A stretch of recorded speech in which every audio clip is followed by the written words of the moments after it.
అమ్మ లలితా సహస్రనామం భాష్యం స్టార్ట్ చేశాం కదా, అందులో ముఖ్యంగా ముందుగా వచ్చేది వశిన్యాది వాగ్దేవతలు అని వస్తూ ఉంటుంది.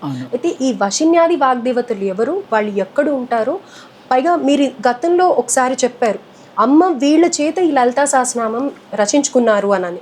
సో ఎందుకని వాళ్ళకే ఆదేశించారంటారమ్మ? లలిత రహస్యనామ స్తోత్రం ఇది ఒక సముద్రం.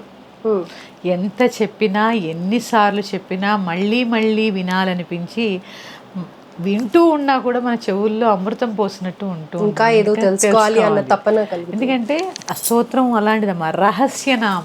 ఈ రహస్యంలో ముందుగా తెలిసినది వశిన్యాది వాగ్దేవతల గురించి తెలుసుకోవాలి. ఎందుకంటే ఏ ఛందస్సులో రాయబడింది, రాసినటువంటి గురువులు ఎవరు, వీరిని, ఎందుకంటే వందే గురు పరంపర, ఏ స్తోత్రం చదివినా కూడా ముందు గురువులనే కదా మనం తలుచుకుంటూ ఉంటాము.